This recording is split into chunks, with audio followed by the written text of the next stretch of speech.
Alright, this is roots, zeros, factors, x-intercepts, and graphs. So we're going to start off with some vocab. What is a quadratic equation? It is in the form ax squared plus bx plus c equals 0. That equals 0 part is very important because we can't follow any of our next steps without it equaling 0. Then we can use the zero product property. The zero product property says that if a times b equals 0, then a equals 0 or b equals 0 or both. So basically, if two things are multiplied together and they equal 0, one of them, at least, has to be 0. So how do we use the zero product property to solve a quadratic equation? We just set each factor equal to 0 and solve.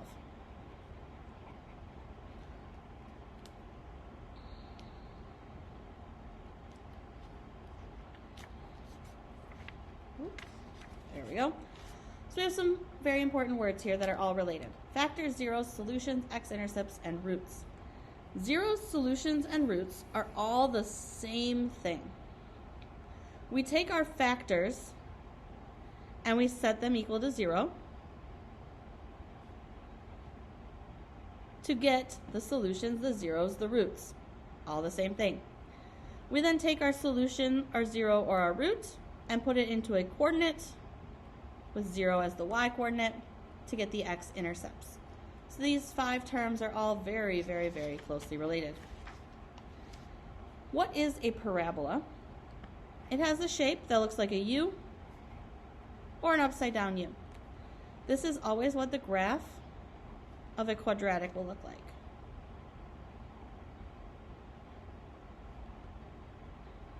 So the graph of a quadratic function will be a parabola.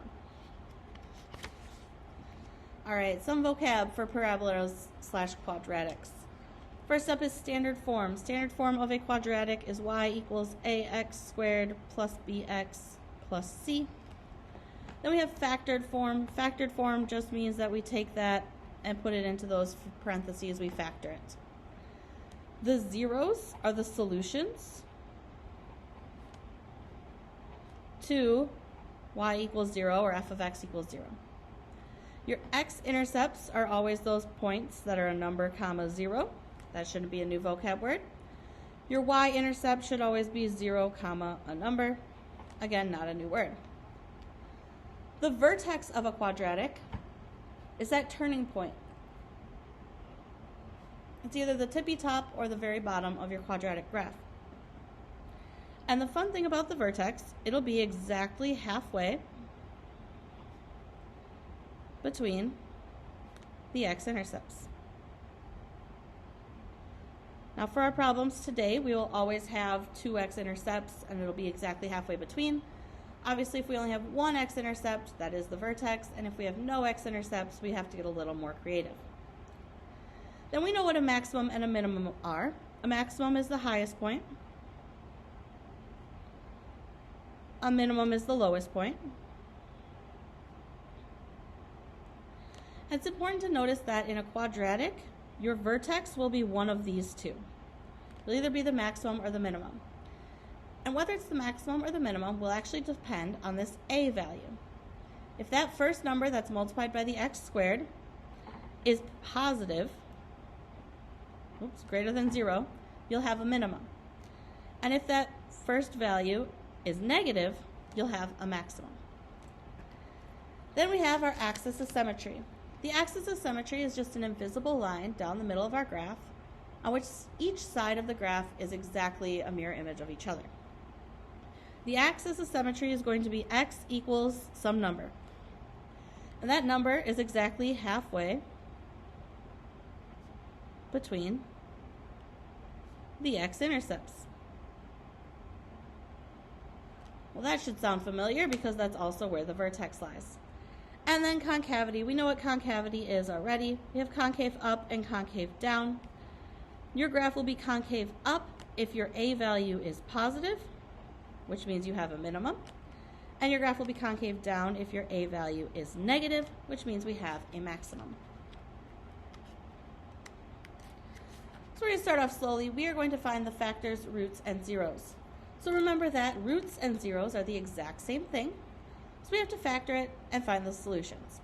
In order to do that, we have to set it equal to 0 first, so we will add the 24 over, making it n squared minus 11n plus 24 equals 0.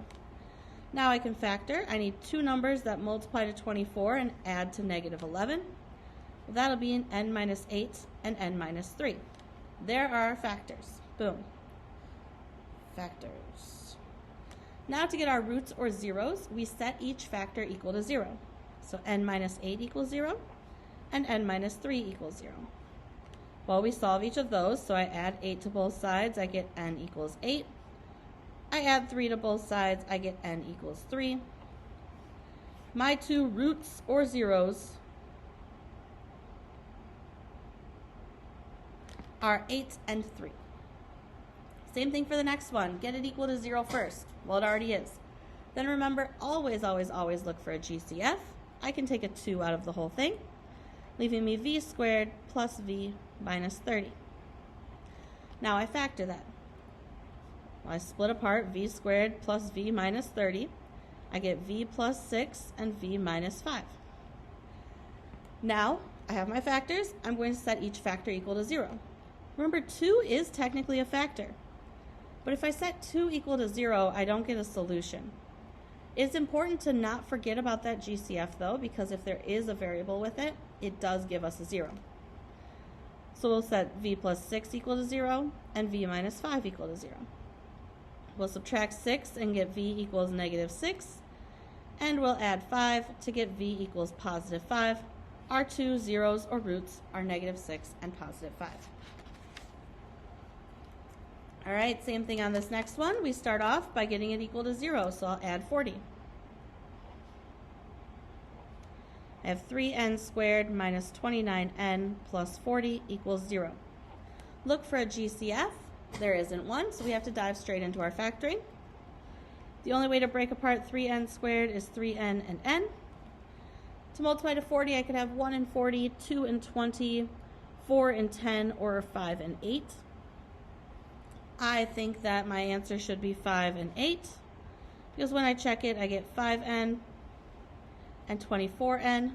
To make that minus 29 in the middle, they both need to be negatives. So my factors are 3n minus 5 and n minus 8. Now to get my zeros, I take each of those factors and set them equal to 0. 3n minus 5 equals 0 takes a tiny bit more solving. I have to add the 5.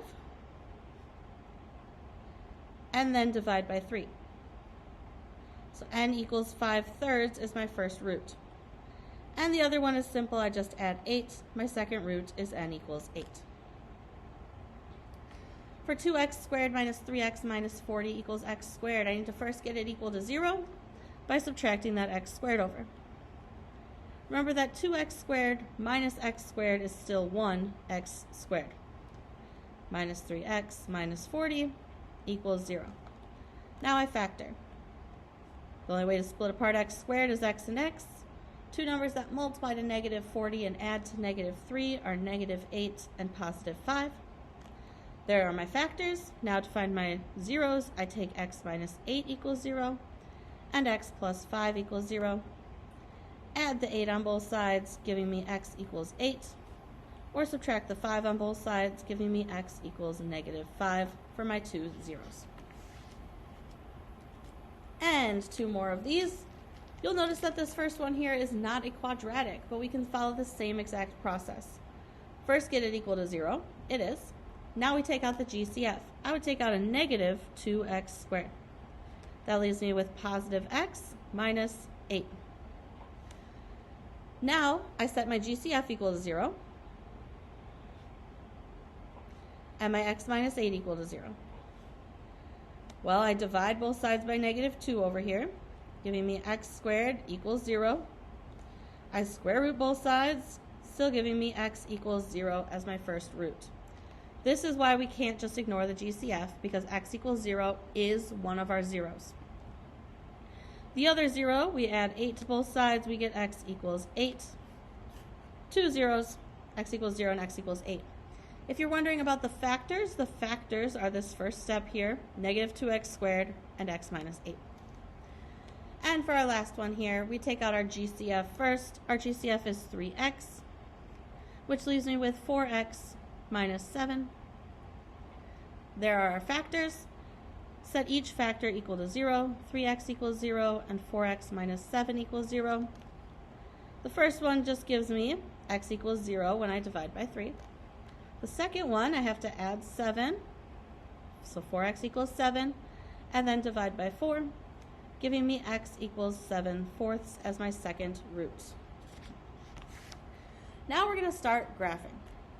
We're going to walk through all the steps that we need for graphing together really quick. First step is to solve the quadratic equation. To do that, we set it equal to 0. So 0 equals x squared minus 6x minus 16. Then we factor it. So I have 0 equals x minus 8 times x plus 2. Then we find the zeros. Well, my solutions here are x equals positive 8 and x equals negative 2. We note the x-intercepts. Our x-intercepts are 8, 0, and negative 2, 0. Next up, we find the y-intercept. Remember, the y-intercept has an x value of 0, so I can plug 0 into all of these x's and figure out what it equals. Or my shortcut is that it'll just be the constant, negative 16 on the end. Now I determine if the graph has a maximum or a minimum. Well, I look at the value that's multiplied by the x squared. It's an invisible 1, so that's positive. A positive value of a will have a minimum on the graph. Now we find the vertex, starting with the axis of symmetry. The axis of symmetry is x equals a number, and that number is exactly in the middle of 8 and negative 2. Well, exactly in the middle of 8 and negative 2 is 3. That's the x value of our vertex. To get the y value, we substitute that into the original equation. So we're going to say y equals 3 squared minus 6 times 3 minus 16. And we write it as a coordinate. 3 comma, well, we get 9 minus 18 minus 16, we get negative 25. And finally, we throw that all into a graph. So for my graph, I'm going to graph those two intercepts, or x-intercepts. And go 8, 0, negative 2, 0. I'm going to draw a dotted line for my axis of symmetry at x equals 3. My y-intercept is 0, negative 16, and my vertex is 3, negative 25. So I'm going to count by 5s here. 5, 10, 15, 20, 25. That's negative 25, just to make my life a little easier. So 0, negative 16 is about there. 3, negative 25 is about there. Connect those 4 points that I just drew with a parabola that is rounded at the end. Or rounded at the vertex, arrows at the ends.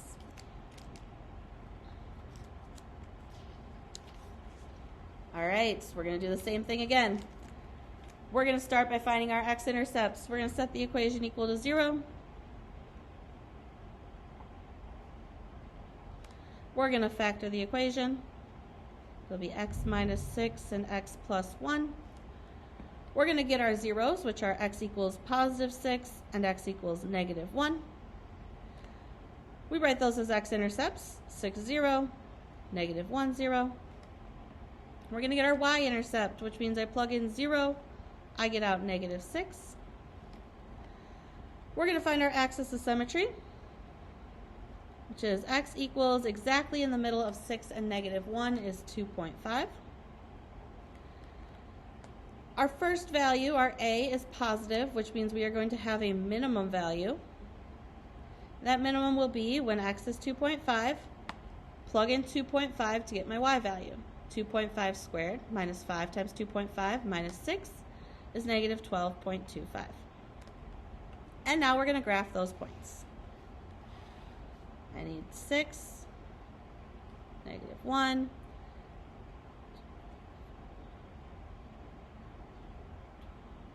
there we go. So I plot my points. Let's see here. We have 6, 0, negative 1, 0, 0, negative 6. My axis of symmetry is at 2.5. Let's draw that in here. 2.5, negative 12.25 is my vertex. Draw my nice parabola going through those points. All right, next one, we're going to do the same exact thing. Start by setting it equal to 0. This time I'm going to see, oh, there's a GCF. I'm going to take a 4x out of everything. When I take 4x out of 8x squared, I'm left with 2x. And when I take 4x out of 4x, I'm left with a 1. My solutions then, my zeros or my roots, are x equals 0 and x equals negative 1/2, because remember I set each factor equal to 0 and solve. So my x-intercepts are 0, 0, and negative 1/2, 0. My y-intercept is 0, plug in 0, I get 0. So 0, 0 is an x and a y-intercept. My axis of symmetry. My axis of symmetry is right in between 0 and negative 1/2. It is negative 1/4. My coefficient on the x squared is positive, so that means I will have a minimum. And that minimum coordinate will be at negative 1/4, and then I'll plug in negative 1/4 to my original, which gives me negative 1/2. Now for my graph, I really only need 1 and negative 1. My x-intercepts are 0, 0, and negative 1/2, 0. My axis of symmetry is negative 1/4. My minimum is at negative 1/4, negative 1/2. So I've got a very little parabola right here as my answer.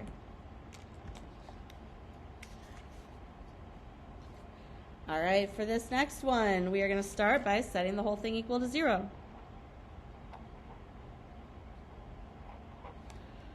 We're going to take out a GCF. I can take a 4 out of everything. 9x squared minus 25. And then I'm going to factor. My 4 is just along for the ride.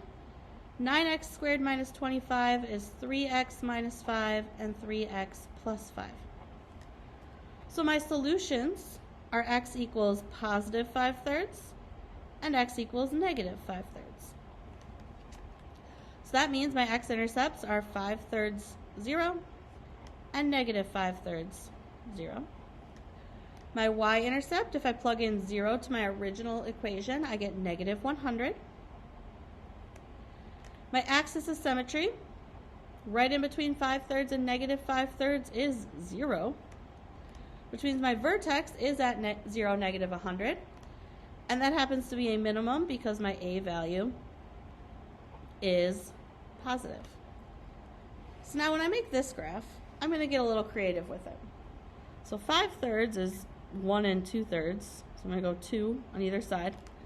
Then I'm just going to leave off that last point for a second. So 5/3 and negative 5/3. My axis of symmetry is right here. And I'm just going to make a point and label it negative 100 so that I don't have to draw everything to scale. I will just say, trust me. And there's my parabola. Now we have a negative value in the front. We start off the same exact way. We set it equal to 0.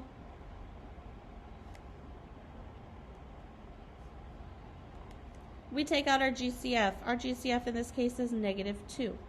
That leaves me x squared minus 6x plus 8. And then we factor. X minus 4, x minus 2. So my solutions are x equals positive 4 and x equals positive 2. So my x-intercepts are 4, 0, and 2, 0. My y-intercept is 0, comma. Always go back to the beginning for the y-intercept because it's just negative 16. My axis of symmetry is right in between 4 and 2, which means it is 3. My first value, my a value, is negative, which means this time I'm actually going to have a maximum point. And I'm going to plug in 3 for x to get that maximum. If I plug in 3, I get 2. So let's plot all these points. 1, 2, 3, 4. Let's go up 2 here. And we're just going to kind of go with it here. So 4, 0, 2, 0. Axis of symmetry at 3. 3, 2 is our vertex. Instead of counting out my lines here, I'm just going to kind of draw my parabola and say, all right, where that crosses, that's negative 16. That's the reason you didn't get graphs on here. You can be a little loose with it. And one more graphing problem for us today. We are going to start with setting it equal to 0.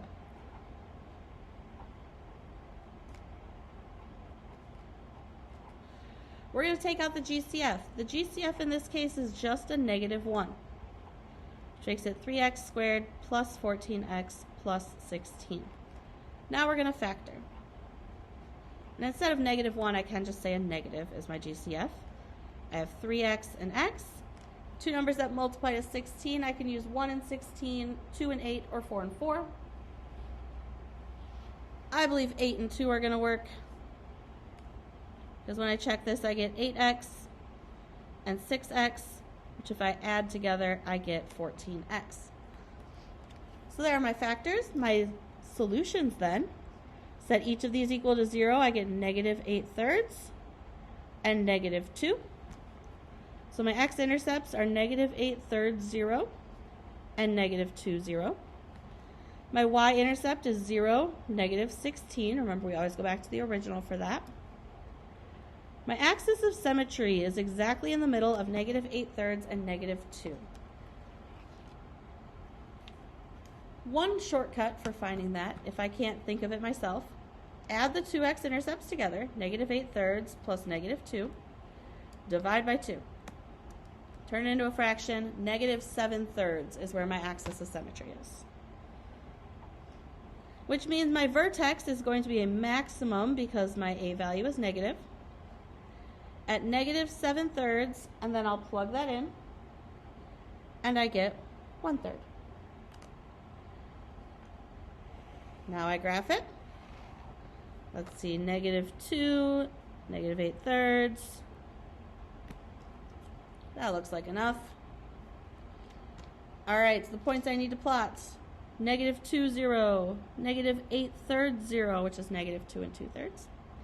My axis of symmetry is at negative 7/3, 0. And my vertex is negative 7/3, 1/3.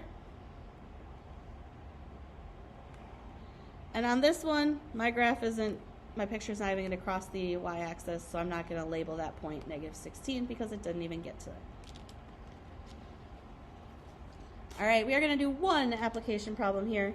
Tony is 2 more than twice Abby's age, x. The product of their ages is 24. How old is each person? Well, we know Abby is going to be represented by x. And Tony is going to be 2 more, so that's 2 plus, twice Abby's age, which is 2x.